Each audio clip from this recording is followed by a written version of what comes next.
Welcome. My name is Louis Gold. I'm an arts and letter alumnus and live outside of Philadelphia in Jenkintown. We are invited today to witness a moment in history that did not occur but could have occurred.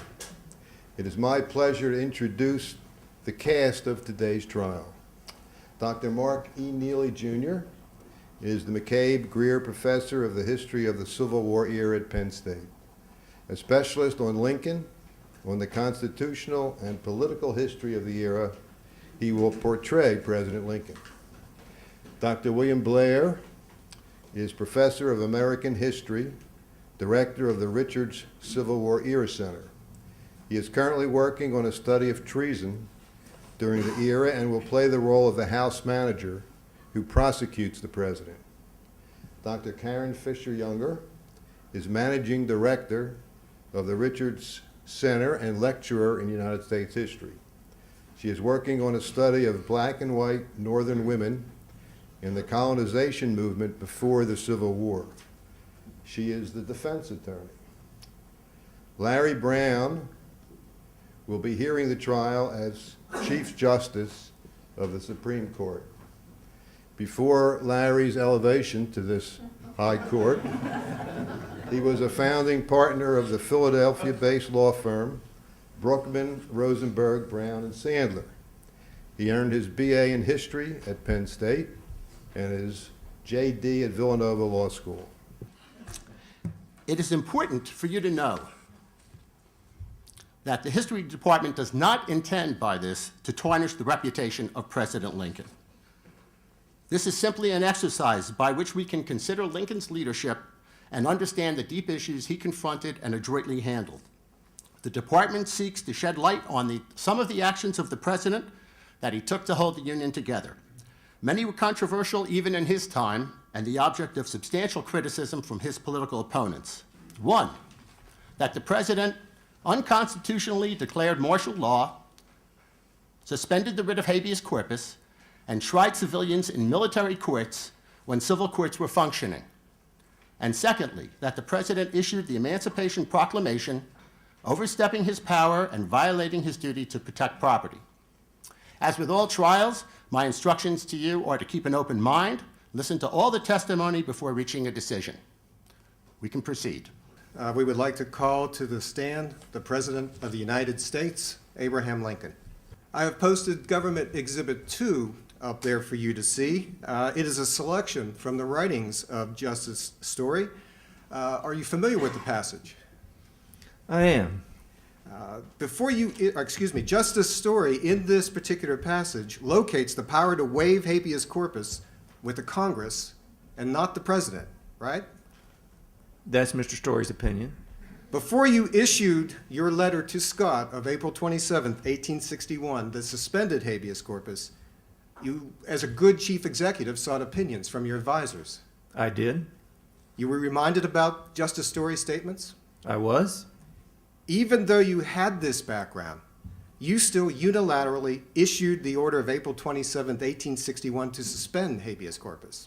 Because the public safety required it. More than a year later, on September 24, 1862, you issued a more general suspension of habeas corpus, correct? Yes. That proclamation affected the entire country and not just the corridor between Washington and Baltimore. Well, I'd like to examine the extent of these arrests, Mr. President. Are you familiar with Government Exhibit 4, The Fate of Liberty? Never seen it. Never seen it. Have you ever heard of its author, Professor Mark Neely? An obscure professor, yes. Is he an expert or not? Yes, he is. Okay, you admit he's an expert. In fact, he comes out of a doctorate from Yale University and holds a prestigious chair, we understand, from the Agricultural College of Pennsylvania. Is that not right? That's right. So you would say that he has the credentials, don't you think, to be able to write history? Oh, and the brains, too. Well, I have on the screen an exhibit, some excerpts from this particular document and from this particular professor. And after doing painstaking work over years, years of tedious, dusty work in archives and opening up ribbons on files that had not been opened for 140 years, he suddenly decides what for point one? How many arrests of civilians were made? Do you want me to read it? I would like you to tell us how many. 13,535. Actually, doesn't it say more than that? More than that. More than that. Yes. How about the number of military trials of civilians? Let me say military trials of civilians that occurred in the country. 4,271.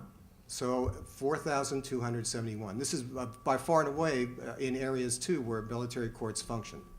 Or I'm sorry, civil courts function.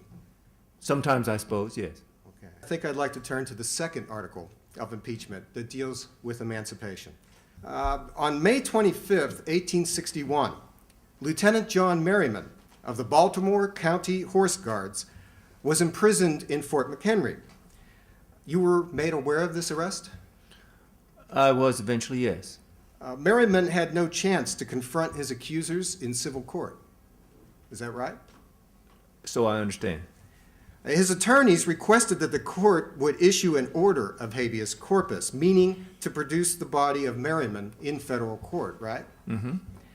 Chief Justice of the Supreme Court, Roger B. Taney, in May of 1861, issued a ruling on this matter, right? He did. Just for clarification, Mr. President, Justice Taney at the time was the Chief Justice of the United States, right? In chambers, yes. He was the leading figure of the highest court in the judicial branch. He was the Chief Justice. This Chief Justice ruled that you had no power to waive habeas corpus.